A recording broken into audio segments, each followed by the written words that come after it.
Hello, everyone. My name is Angelina, and I am a board member of the National Federation of the Blind of Pennsylvania. I hope you come and see me sing and play the piano at the talent show. And you are listening to White Canes Connect.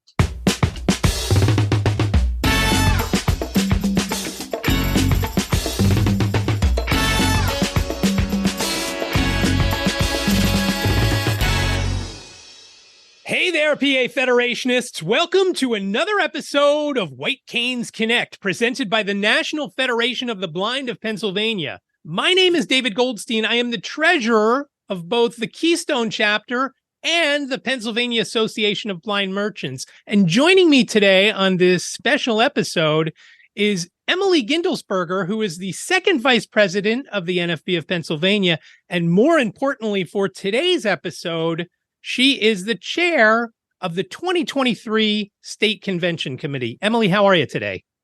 I'm doing well. Thank you very much for having me on again, David. How are you? I am great, thanks. And I'm really excited to talk about this because I'm really excited to get to Harrisburg and hopefully not go to the emergency room somewhere there this year.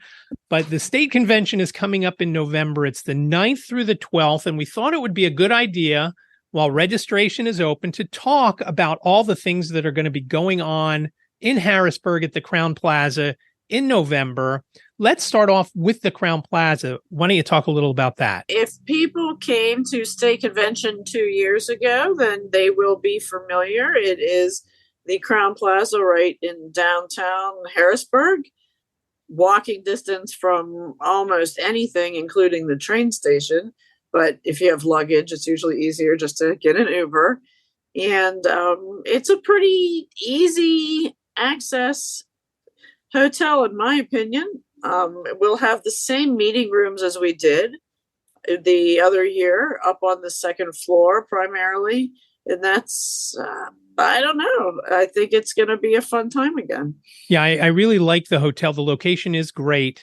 Like you said, walking distance if you wanted to do it from the train station, if you don't mind dragging your luggage. And, you know, when I go to New York and I see people with luggage dragging it all around the city, I always laugh at them. But at some point, I'm going to do that, just walk over from the train to the hotel because it is very close. It's probably a 3-minute ride in an Uber. You'll wait longer to get the car than you will once you get in the car and get to the hotel. Room rates for the convention are $99. Is that correct? Correct. Okay. And when somebody is making reservations, I know a lot of times you like to have folks double up as far as take a roommate, because then that just stretches the block a little bit further. How would somebody do that? Do they get somebody first or do they get the room first? How would you recommend they do that? I personally would recommend calling the hotel first. There is no charge to hold the room and no penalty if you have to cancel the reservation.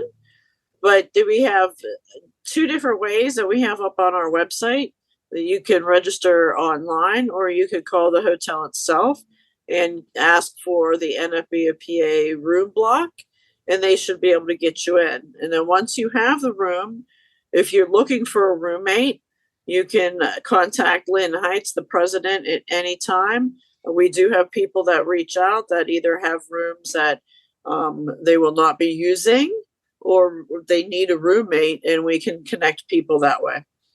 Okay, that is a great tip to do that. And I, again, want to thank you for prompting me to make my room reservation long after I registered for the convention on our website, nfbofpa.org.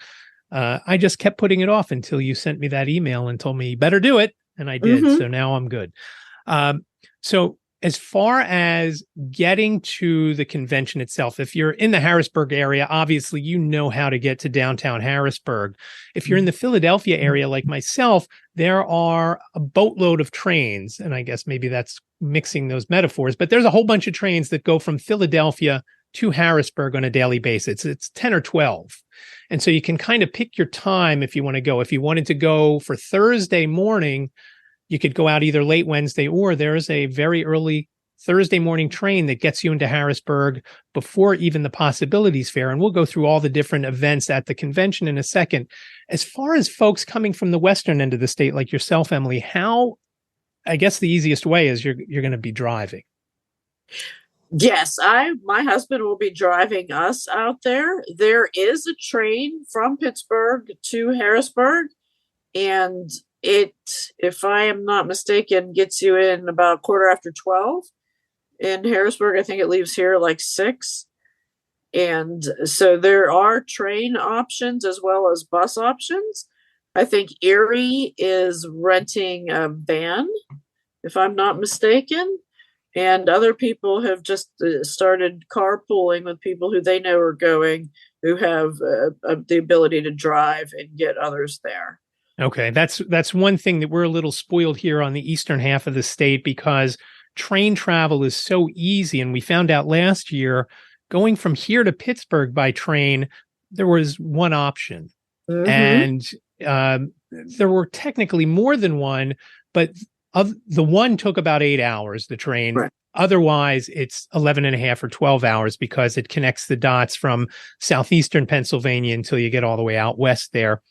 So there is a code if you are in the Philadelphia area or will be traveling from 30th Street Station to go to Harrisburg. Use the code V819, V819, and it's best to call to make your reservations on Amtrak, 1-800-USA Rail, and use that code, because I found it almost impossible to do when you're doing the reservations online. So again, V819, I'll put it in the show notes so you have that in case you forget. And round trip from Philadelphia to Harrisburg is roughly about $36 when you use that code. So it's about half of what it would cost otherwise. It's around $70, give or take, using just the disability code, the normal disability code, which I think is 10%.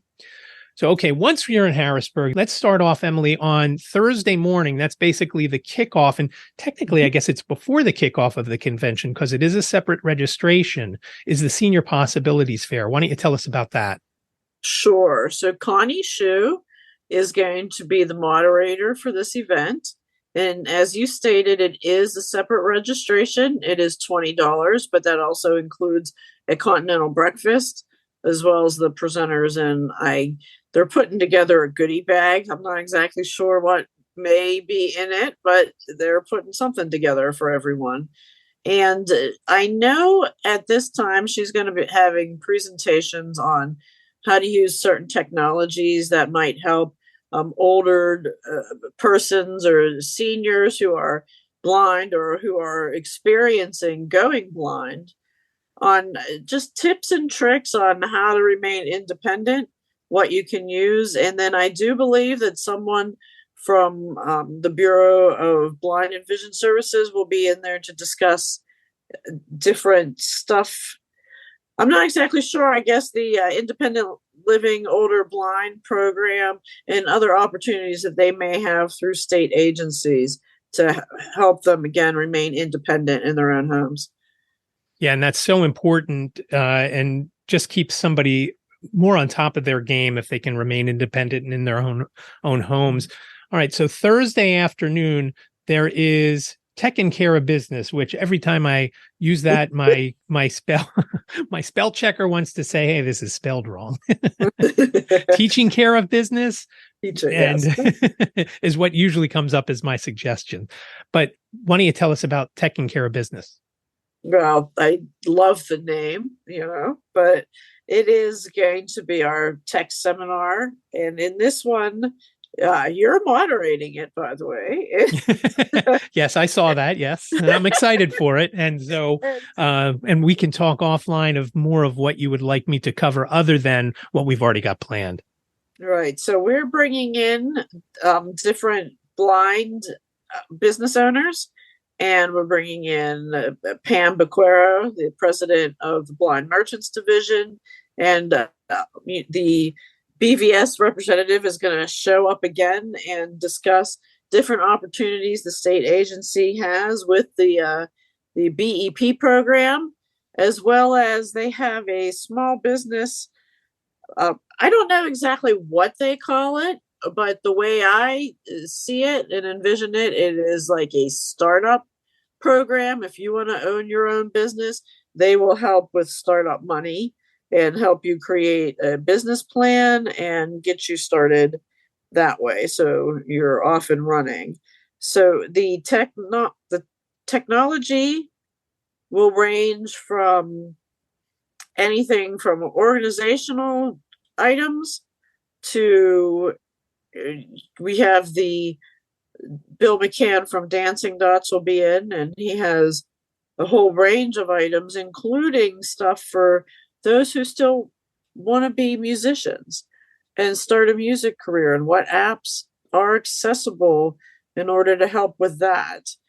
And again, going into the BEP program, how it's being reinvigorated throughout the state, and what the options are. And so the overall goal is so people will feel comfortable, because I think a lot of people are out there, like we've had the conversation, how do I even go about getting a website, a domain? What are the process that you go through to get these things? Do I need a lawyer? Should I get a lawyer? Where do I get the funding from? What is out there? What is available? Do I need training? So all the different options that are outside of going to, or maybe not even outside of going to a university, but in conjunction with a plan for the future, so people can be employed, even if it's self-employed. Yeah, it's really important. And while I love the idea of the startup funding, I sometimes wonder if it is a way to get away from the BEP.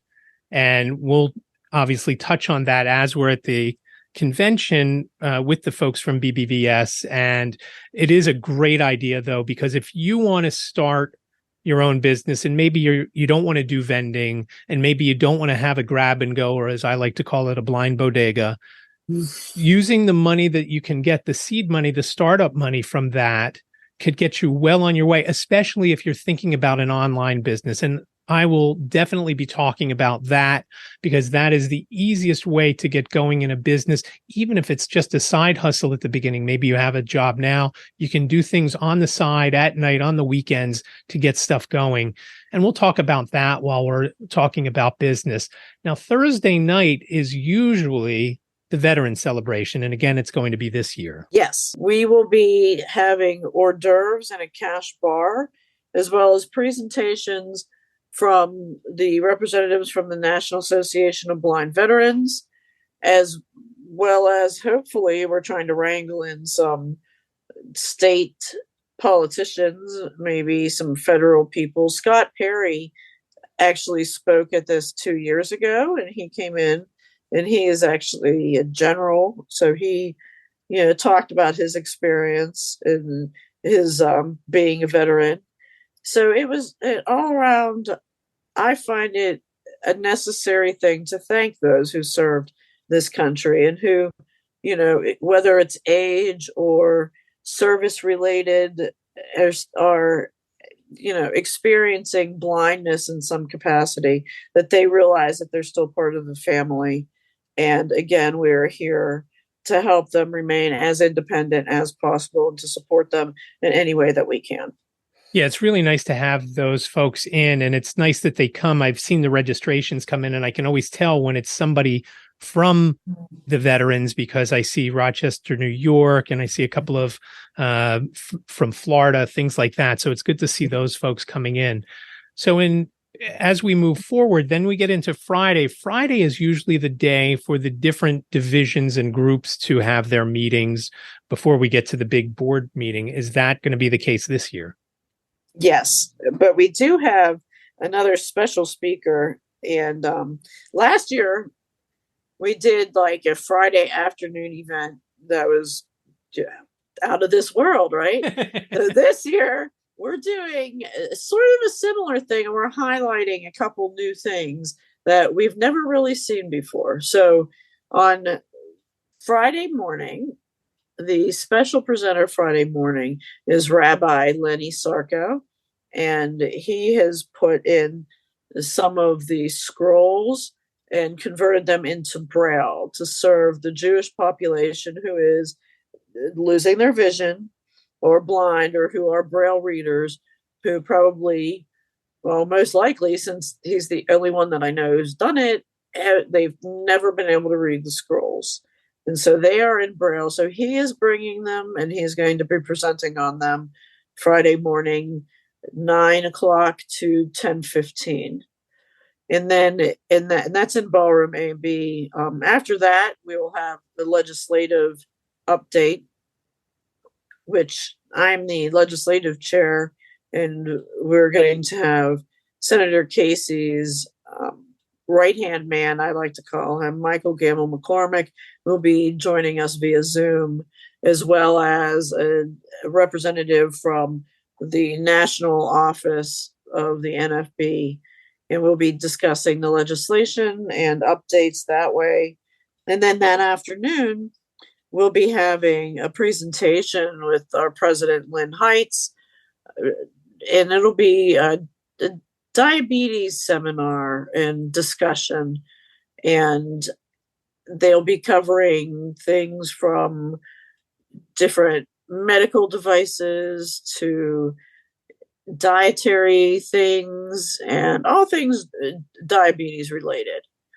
Now, on the other two meeting rooms, in the boardroom that is off the elevator around to the right, the day will start off with the Pennsylvania Association of Blind Students with President Simon Bonifant in their division meeting, after which Becca Weber will be meeting with the guide dog users. The senior division is going to reconvene over the lunch hour. They have been meeting as a group, and I think they're finally going to have a formal discussion as to whether or not they want to become a division in the state. And hopefully they do, because I think they're doing some really great things. And then after that, Chris Westbrook is going to be in there with the deaf-blind division, as well as our Jigsaw chapter, which incorporates people throughout the state who do not have a local chapter to join, and they all meet over Zoom every month. Now, in meeting room D, you'll have the Parents of Blind Children division will be meeting 8 to 10. They will be bringing in, hopefully, a bunch of free stuff, right? So, yeah, we've had some offers of coloring books and crayons, and possibly a visit again from one of our favorite scientists with some more tactile books on a solar eclipse that's going to happen in April of next year. So keep your fingers crossed for that. And then after that, the blind parent division will be meeting, as well as the blind merchant division again. And then we're going to have a very unique discussion in there in the afternoon with Carlton Walker, who was a longtime president of the Parents Division here and served on the National Parents Board, and Steve Pennington, who is the CEO of the Client Assistance Program. So 2 attorneys in one room should be very interesting in itself, but they're going to be discussing transition and Social Security, disability income, and SSI, and how it sort of all comes together, and sort of demystifying those processes for everyone. And then after that, well, actually, I think it might be at the same time, overlapping a little bit, but back in ballroom A and B, we will have our very own David Dino Terrace doing a presentation on, being successful and professional, and all sorts of other information and tips that he can give for people moving back into work and how to be the best that you can be, basically. Right. Access equals success. Exactly. It's funny that you mentioned about the rabbi. And when I had to do my studying for my bar mitzvah, they were afraid that I wouldn't be able to follow and read the stuff. I started about 15 months before my actual bar mitzvah date. And when I was the last bar mitzvah of my grade. So when everybody came in, they said, "Oh, when's your bar mitzvah?" I said, "December." "Oh, why are you here now?" And I was in class for my bar, and obviously the girls are bat mitzvah. Everybody was, I went through with everyone, and usually that wasn't the way it was. Sighted kids went through and did it in about 3 months. Like I said, mine was 15 months, and now I don't know any of it. So I'm a little afraid I might get a little talking to if I go to that presentation, because because it's been a minute since I've been to the synagogue. That takes us up to late afternoon on Friday, and that is the board meeting. What goes on at the board meeting? So 4 p.m. the board meeting will be starting in ballroom A and B, and usually we'll have a discussion on, well, obviously welcoming everybody to convention and introducing our national rep and giving some reports at that point in time and discussing what all has been going on and what's going to be going on in the convention. You'll get convention updates, and then we will roll right into the resolutions committee, and nominating committee will meet. Nominating committee is going to meet prior, and resolutions will be about 5:30. So it all depends on when the board meeting actually ends. So that'll be the business portion of that day. Okay. And then after the resolutions committee meeting is when we all get to have fun. Yes, one of the highlights to me when I went to my first convention, probably around 8 or so years ago, going to the auction was just so unbelievably fun. And the bidding and the stealing and everything else that goes on there. And this year, like last year, there's also going to be a talent show component in there as well, which kind of makes it really a full evening. What else is going on during that time period? So we will be doing it's going to be a live, well, as Lynn put it, not so silent auction, right? And so Denise Brown will be running the auction portion of it. And this year we're going to have it all in-house. In years past, we did it online, but we're just going to keep it all in-house this year. And as you stated, they'll be alternating with different people in the membership who volunteer and want to sing or dance or tell jokes or whatever their talent is, that they can sign up. And Stacy Leap is the one who's coordinating that. And we get a wide range of people and their talents every time. And Angelina will be there too, so because she won't stay away from that. But I do believe we have an extra special surprise this year. We're trying to pull off. One of our other board members managed to come up with a bingo machine. So we're going to try, just as, to make time go by and have a little extra fun, to run a couple bingo games throughout the night just to see how that goes, to keep everybody up and going. And again, even on this evening, there will be hors d'oeuvres and a cash bar available. So I hope everybody comes down. It is, as you said, it's always fun. I believe the doors open at 6:30 again, or 7. And that's all on the agenda that you put up online for us. So it'll be a great time. It always is. Yeah, the auction has always been my favorite part. And I wonder if there's any correlation to the amount of drinks consumed from the cash bar to the higher bids. And I'm wondering if we could maybe strategically start buying some folks drinks to maybe get some prices bumped up for some of the items. We'll have to keep an eye on that, though. Well, that might have been why I paid $70 for a pound cake last year. But I'm not admitting to anything. I invested in Connie's cookies completely sober, so that is one thing, and we shared them on the bus ride home to Philadelphia, and everybody got to enjoy those. So hopefully she's doing that again, and hopefully there's a lot of other great items there. We would like to, if people would like to donate for the auction, Denise Brown is the one who's organizing that. So any items, or any chapters, or anybody out there who would just like to donate, they could get a hold of her and let her know. Generally, people bring the baskets or the items to convention, and we'll have an area set up where you can drop them off. So even if they need to be put, if they're a standalone item, we can auction them alone, or we can put them in and make our own basket on site.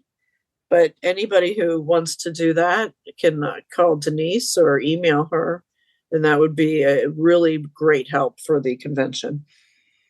Yeah, those items I know are very greatly appreciated. And it's interesting to see what folks are interested in during the convention. And again, the cookies are usually the big thing. And sadly, Buddy is not coming this year, so he won't be bidding on the cookies. But he was always fun to watch with that. And one thing that we didn't talk about up till now is the exhibit hall. When is that? So we will be running an exhibit hall both days. On Thursday, it will, since people are generally coming in that day, the exhibit hall is going to start at 11 a.m. and run until 5 p.m. So people have the bulk of the afternoon to go in.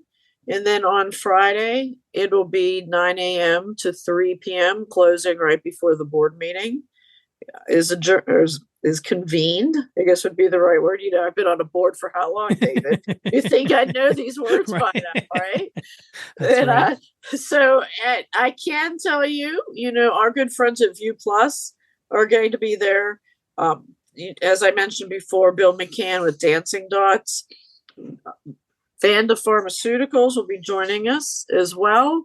And we're still waiting for a few other people, but it looks to be a full house again in that room. I think it'll be, it's the probably one of the best opportunities you will have to come in and actually get hands-on stuff and be able to play with technology before you even think about going to a counselor or an agency and saying, well, maybe I would like this and maybe I would like that. And you get to talk with the people who either create the products or the registered vendors for the products and ask any question you want. And we'll also have an NFB of PA informational table in there as well. There's a few other fun things too. And if somebody is listening, when is the cutoff? If they say, hey, I have something that may be good for the blind community, how do I go about setting that up? How do I go about becoming an exhibitor? So if they go on to our website again for the state convention, there is a link for exhibitors. The cutoff will be on October 15th. And for all the listeners and even members who still want to register, who haven't registered, October 15th is the magic day, because after that point, the registration will only be in person for individual members, and you will not have a food option. And exhibitors, unfortunately, we will not be taking anything after that, just because we have so much to get the sponsorship pages up and the exhibitor pages in, so everybody gets recognized for helping, and everything is printed and placed in the agenda appropriately. And we need time to be able to do that and not forget anybody. So the direct link to get to all of these links we're talking about as far as state convention goes is over on the website, nfbofpa.org/state-convention. There's a bunch of links on there. You can see the preliminary agenda. That will become more solidified as we get closer to the event. But there's a bunch of links on nfbofpa.org/state-convention. You can go there to register as just an attendee. If you're interested in getting professional credit, you can do that as well. There's a link for that. There's a link for the exhibitors. There's information on the hotel and the number that you can call. And that's what I did. I called. It was very easy when I called. It was probably 2 minutes on the phone with someone that took my registration. So that's there. Everything is over on that website, and you can check that out. And then as things keep coming up, it will also be at the website as well. So, all right. So now we're into Saturday. And Saturday is the busy day of the convention because it's general sessions. Why don't you tell us what goes on there? Sure. So this year's general sessions are going to be starting at 8:30 in the morning. And as a general overview, this is when Lynn brings in the different state agencies for updates, speaking towards education and in BBVS. They will be there. She brings in presenters of interest and people who've had different experiences throughout the year, and ask them just to relay their experiences to the membership in general. There will be some time afforded for questions to those who are agency workers. I believe we're also having the Library of Accessible Media for Pennsylvanians will be there as well. And I know a couple of our own members are going to be on it.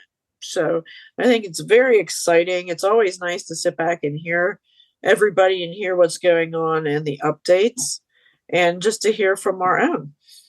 Yeah, it really is. And I have to tell you, every time we are there, I know a couple of years ago when we were in Harrisburg, I sat next to Lisa and I kept saying to her, we should have that person on. We should have this person on. Mm-hmm. And we get some of them on, and then sometimes we forget about them. And last year, sadly, Lisa wasn't feeling well. So I'm thinking, okay, I got to remember, we got to get that person on, and we got to get this person on. I don't know if we did any of it because I wasn't taking notes, and there may have been one or two, but there is so much information and there's so much inspiration when you listen to some of these folks talk about the different things that are available or different programs, or if it's someone who is blind or visually impaired, telling a story of how they were able to accomplish something. It's just a great feeling to come out of there after general sessions. And it's basically broken into two sections, right? There's the morning, and then you break for lunch. Is that right? Right. So there will be a plated lunch off in another one of the rooms, and that meal option is on the registration form if you choose to come have the plated lunch. But there's just a general, I think it's an hour and a half break, maybe. I'm not sure. Don't hold me to that. Okay. Yeah, there is the break in there. There is a break, and then we reconvene in the afternoon for the second session, and then some more fun happens. So after that, then when the general session is over, which ends usually at 5, and we have to be out of the room at 5, because then everything is set up and we get to all go get dressed up nice and fancy and come back down for the banquet. Right. You forgot one of the most important things for Saturday after you leave that is a nap. But you don't want to be late for banquet. Yes, but you don't want to be late for banquet, and you want to make sure you're dressed nicely. That was one thing at National Convention this year. I was shocked at how few folks were dressed in shorts and T-shirts going into the banquet. And I had to ask somebody if I was seeing that right, and if they were going into the convention, into the banquet, because I've never seen anybody dressed like that. Even on the state level, everybody's always been dressed very nicely, and that's always something that is very nice to do. And then there's speeches by our national representative, which this year it's Pam Allen. Is that right? That is correct. And pretty soon we should be able to highlight her as well. And she serves as the first vice president of the National Federation of the Blind overall, as well as the director of the Louisiana Center for the Blind. So it's a great honor to have her joining us this year. And her husband, Roland, is coming along as well. And he's actually going to be the one doing the mobility, we're doing a get out and go sort of thing. So he's going to discuss structured discovery and take people around on an O&M lesson around the hotel on Thursday afternoon. So that sounds like a lot of fun to do. And it's been a while since I had my mobility training, and I'd be interested to see how that is compared to what I was taught why more than a few years ago at this point. And then banquet ends. And one thing I should also point out, that's always a lot of fun after the official festivities end, whether it's the auction and talent show on Friday night or on Saturday night, and I guess after the veterans too on Thursday night, after the banquet on Saturday night, everybody always makes their way to the bar. And that's always a lot of fun. I know a couple of years ago when we were here, the acoustics in the bar here are outstanding. And Angelina sang, and I know Esther Gilliard sang. And when Angelina was singing in this bar at the Crown Plaza, one of the guys, and it might have been the bartender you're speaking of, walked past me and turned around. I said, "Are you okay?" And he said, "Yeah, I had to make sure I thought that was a recording I was hearing. I didn't realize it was somebody actually here singing like that." And I thought that was probably the best compliment anybody could get. And I know I told Angelina after that, and she was excited to hear that. But it is a lot of fun. And again, you don't have to drink. Most of the times, if you're just drinking like an iced tea or a soda, usually they don't charge for that. At least I wasn't charged for that when I was downing my 18 glasses of iced tea that night. But that's a lot of fun too. And again, not everybody goes, obviously, but if you still want to do something, that's a great thing to do afterwards, because I have to tell you, most of Harrisburg is closed by then and shuts down pretty early. I know we had tried to go out. A few of us tried to go out to a restaurant around the corner from the hotel, and it was just after 9 and they were closed. So it is that way there. Yeah, that's what I mean. I think we tried to do that as well, and we came into that same thing. I think there was one pub down the street that might have been open till 11 the one night, but everything else seemed to be 8, 9 o'clock, and they were done. And so, but yeah, the bar was fun. I think I have always been a big proponent of the social time, because it's always nice to get together and to learn something you may not have known or to see the new tech. But it's also so nice to, see you again instead of speaking to you over a Zoom room, and actually get to meet up with old friends and people that you probably, in most instances, haven't seen, if not for an entire year, definitely since leadership, if you went there. And to be able to just sit down and talk and socialize and catch up and know that everybody's doing okay, or what people have had to deal with, and just helping out in that level of support, I think is something else that's key to this event. And I think some of those times, when we're all sitting there and people start singing and create the spontaneous jam session for no reason other than everybody's together, I think those are some of the most important things that happen at convention. Absolutely. And that's the best part for me. Again, you don't have to drink to go and have fun there, because it is a lot of fun. I remember a couple of years ago when Sean Calloway was our rep, he was in there and he was talking to folks, and a lot of the presenters and some of the exhibitors last year. I hung out for a while with a few folks who were exhibiting, and it's just good to know them. And then you see them again, maybe at national convention, or like you say, if it's somebody within the affiliate, you see them at leadership, or sometimes some other things throughout the year when there are things going on. But it's nice to get to know the folks. I know at leadership, hanging out, talking to a few folks who are in the BEP program, and it's just good to talk, and you just get a good feel of everything that's going on, either within the affiliate, within the blind community, or just in general. And it's just a lot of fun to do that. I should mention before we move on, Kat Botner has put together a list of restaurants that are close by to the hotel, and that will also go on the website. Honestly, I just keep forgetting to put it up there, but I will put that up there so you can see that there are some choices very close by. There's a great Mexican place. Lisa and I had gone there a couple of years ago, and so that's real close, and that's a good place for lunch. Not to mention that the food at the hotel is also pretty good if you want to just hang out there, if you don't want to go out and about. There's an Irish pub that's like think it was 2, might have been 3. I don't think I was counting blocks, but it was well within walking distance. And they had really good food there as well.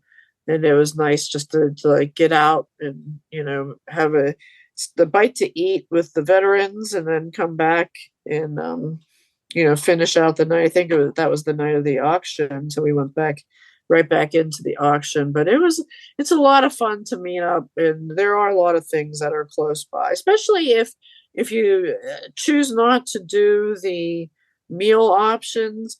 I think, if I'm not mistaken, there was a Subway right around the back end of the hotel. There are a bunch of places within a block or two, whether it's fast food or a regular sit down restaurant, and that if you're going out there, maybe on Thursday there's not a lot of opportunity because of the veterans event, and there's not much time in between the end of festivities in the afternoon to the veterans event. But Friday there's nothing in between the board meeting and then the auction. So that's a good time to go out. And again, like Emily said, there's a lot of places close. So we wrap the whole thing up on Sunday. What happens on Sunday morning?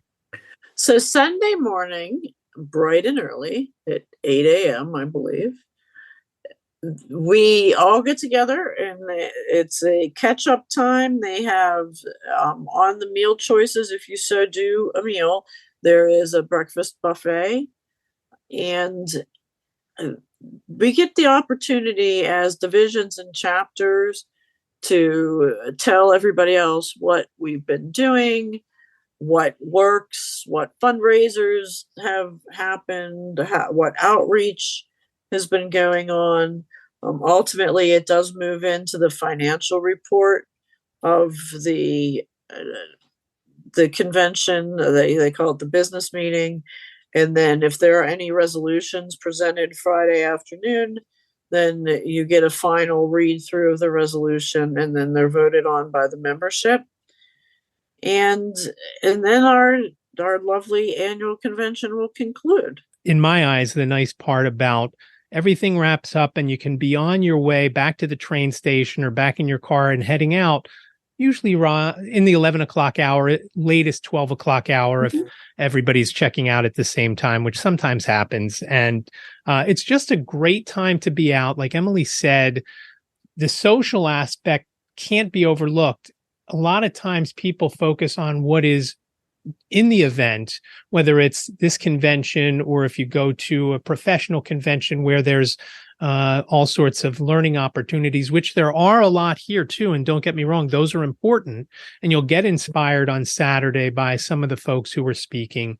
But the social event where you may not get out very much when you're at home, this is a great time where you can get out and talk with other folks who are in the same boat as you, where they can't see what's up on that menu behind the bar, or they can't see what game is playing on the TV, and you can still talk about things and you can still catch up with folks that you know and meet new friends. And it's a lot of great fun and it's a lot of great learning at the convention. Absolutely. I could not agree more. I think, and coming out of COVID, I think that was even more important because there's a lot of people that do face a lot of isolation, whether they're new to blindness or come across something more difficult in their life. Knowing that you're not the only one going through those challenges is, I don't even know how to put words to that. It's comforting, it's helping, it's, making you feel like you still have a place. And I think that is a beautiful thing when we all get together and we all reignite that passion and that friendship and the movement forward. Absolutely. Now, if somebody has a question about something, who do they contact? What's the best contact for to get questions answered as far as the convention in general? As far as the convention goes, they can email me at VP2, like Vice President number 2, VP2 at NFBP.org. And I'm sure you'll put that in the notes. Yeah, that'll be in the show notes. And I can tell you this, I know a couple of people have had trouble registering, and I don't know what I don't know what the reasoning is, because it's like back in the day when you would take your car to the mechanic and you'd have a problem and you'd get it to the mechanic and it wouldn't do it. A couple of people have had trouble registering. And of course, when I went and did it using their information, it went right through. So I don't know if there's something going on at some point in the form, but if you have trouble registering, my contact information will be in the show notes as well. Please email me if you're wanting to register and you're having difficulty.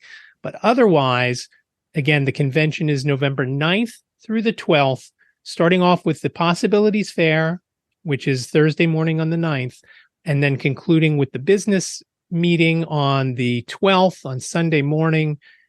That's when it is. Crown Plaza in Harrisburg. Everything's over on the website, nfbofpa.org/state-convention. All the links will be there, and you can go have a look there. If you've got questions, comments, show ideas for us here at White Canes Connect, please reach out, 267-338-4495. I'd love to hear from you.